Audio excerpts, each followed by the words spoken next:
Well, speaking of boys who don't want to grow up. New York City, it is time for a grand experiment once again.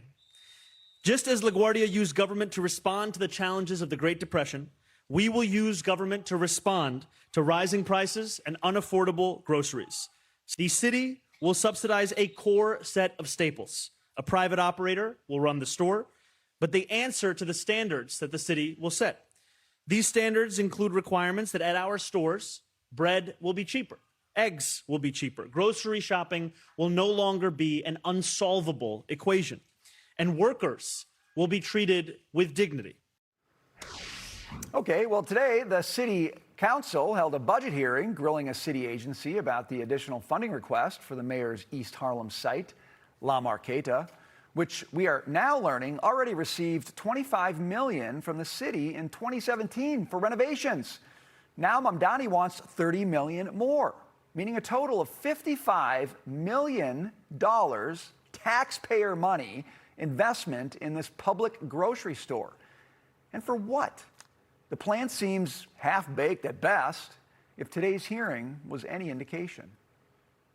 What is to prevent a higher income shopper from clearing out all the subsidized groceries?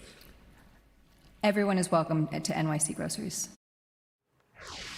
Local business owners rallying today outside City Hall, saying this plan threatens neighboring companies. The chairman of the Multicultural Business Coalition, which led today's protest, joins me now, Frank Garcia.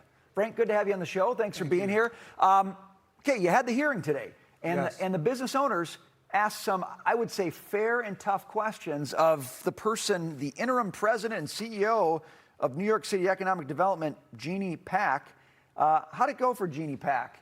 Not very good. Not very good. She came out unprepared. If I was a teacher, she would have got an F. She had no plan, no business plan. How are you going to spend $30 million of our tax dollars and not have a plan? We're going to sell eggs. We're going to sell meat, but no cost of what savings. If you're going to put my people out of business, at least have a plan. And when you talk about your people, I think this is really important. You're not representing like big grocery store owners, right? Tell us about the people who are out there protesting with you, the people who are at this hearing, the people who are concerned about this plan. We have one of the owners that owns a 7-Eleven not too far from there, and he said this is going to put him out of business. American Arab business owner that's been here for 25 years, started working in 7-Eleven. Now he owns 10 of them in that area, and he's very concerned. And our members are terrified. And what I did not appreciate is that the Mamdani administration lied today and said they reached out to the community when they have not. The community was there. Our Mexican-American business community was there, and they were very clear at Fox News today that they haven't had nobody reach out to them. And so I believe that the administration is trying to push this just to say they gave one of their political promises. But what is going to be the damage for jobs? Julie Menon did an incredible job, the speaker today, to really hold their feet to the fire.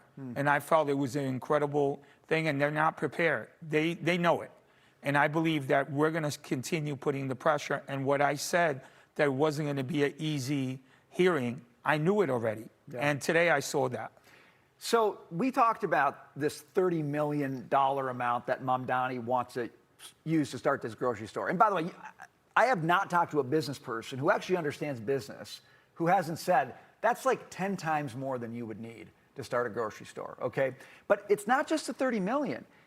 The city put $25 million into that La Marqueta location 4 or 5 years ago and has gotten nothing out of it.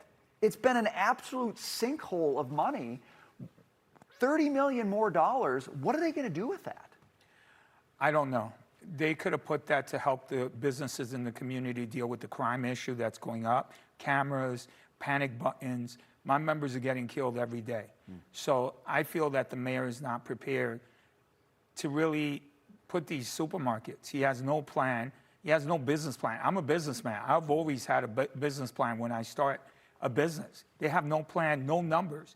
It was just embarrassing for the mayor today's hearing.